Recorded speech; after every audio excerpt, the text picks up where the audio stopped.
Hello প্রিয় দর্শক, তো কেমন আছেন আপনারা? তো প্রিয় দর্শক, আমি তো ভালোই আছি। তো প্রিয় দর্শক, আজকে কোনো গান নয়, আজকে আমি আপনাকে কিছু টিপস দেবো, তা দিয়ে আপনি আপনার গানকে আরও ভালো করতে পারবেন। তার জন্য আপনাকে বিভিন্ন বিভিন্ন ধরনের আপনাকে গান শুনতে হবে। কেননা গান শুনলে আমরা মাইন্ডের মধ্যে ঢুকলে পরে কী হয় যে এটার যে লিরিক্সটা আছে এটা ঢুকে আর আপনাকে শিখতেও খুব ইজি হবে। তারপরে আপনাকে ইন্সপায়ার্ড যেতে হবে। কেন ইন্সপায়ার না থাকলে আপনি কি ব্রেকডাউন হয়ে যাবেন, আর ব্রেকডাউন হতে চলবে না। এরপরে এরপরে নতুন নতুন জিনিস ট্রাই করেন। কেননা বহুত লোক আছেন যে নিউ নিউ থিংস ট্রাই করতে বহুত ডরান। তো আপনি এটা করবেন না, আপনাকে নিউ নিউ থিংস আপনাকে ট্রাই করতে হবে।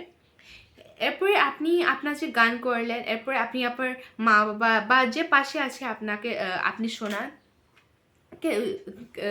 কেননা বলুন তো, আপনি আপনি ফিডব্যাক নেন।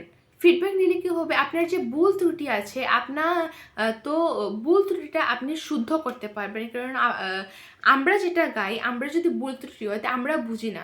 তো এই জন্যই বলছি যে আপনি ফিডব্যাক নেন। ফিডব্যাক নিলে আপনি বুঝবেন যে আপনার কি ভুল ত্রুটি আছে। তো ফিডব্যাক নেওয়ার পরে আপনি আপনার ভুল ত্রুটিকে আপনি শুদ্ধ করতে পারবেন। তো আজকের জন্য অতটুকুই। আপনার যদি ভিডিওটা ভালো লাগে থাকে তো প্লিজ আমার চ্যানেলটাকে সাবস্ক্রাইব করে দেবেন। নাম হলো মিউজিক অফ ঈশা। আজকের জন্য অতটুকুই। নমস্কার।